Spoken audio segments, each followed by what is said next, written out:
जी बिल्कुल, वज़ीर आला पंजाब की हिदायत पर मुशीर वज़ीर आला पंजाब तारिक ज़मान गुज्जर ने ख़ुसूसी तौर पर मुल्तान की निश्तर एमरजेंसी का दौरा किया है।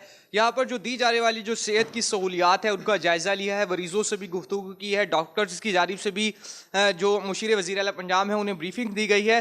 जनूबी पंजाब की सबसे बड़ी इलाजगाह है, यहाँ पर जनूबी पंजाब भर से जो है वो मरीज़ आया करते हैं। तो मुशीर वज़ीर आला हमारे साथ मौजूद है। सर, क्या कहेंगे, विजिट्स पे क्या देखा है, क्या अहकाम जारी किया है? शिकायत सेल में एक शिकायत गई थी कि जब जनूबी पंजाब से लोग आते हैं तो एक बेड पे 3-3 लोगों को डाल दिया जाता है, तो हमें डॉक्टर देखते भी नहीं। लेकिन मैंने एक-एक बेड पे जाके तमाम मरीज़ों को भी पूछा है और मेरे कायद चौधरी परवेज़ अली साहब का हुक्म है कि कोशिश करें। निश्तर पहले भी बहुत अच्छा डॉक्टर अच्छे साहबान हैं, काम अच्छा कर रहे हैं, लेकिन उनको मज़ीद हदायत करें कि वो आने वाले मरीज़ को पूरा रिलीफ दें और जो हमने पैकेज दिया हुआ फ्री मेडिसिन का वो भी सबको अवेलेबल होनी चाहिए और उनको मिलनी चाहिए।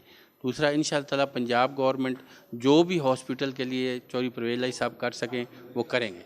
तो इसलिए मैं डॉक्टर साहबान को यही कहता हूँ कि आप हर आने वाले मरीज़ को कोशिश करें, फ़ौरी चेक करें, क्योंकि आपके चेक करने से किसी की जान बच सकती है। जी बिल्कुल, मुशीर वज़ीर आला पंजाब तारिक ज़मान गुज्जर का यही कहना है कि जो वज़ीर आला पंजाब की ख़ुसूसी हिदायत पर वहाँ शिकायत सेल के हवाले से जो एक शिकायत मौसूल हुई थी उसकी मॉनिटरिंग के हवाले से उन्होंने निश्तर एमरजेंसी का ख़ुसूसी तौर पर दौरा किया है। यहाँ पर जो दी जाने वाली जो सहूलियात हैं उनका जायज़ा लिया है।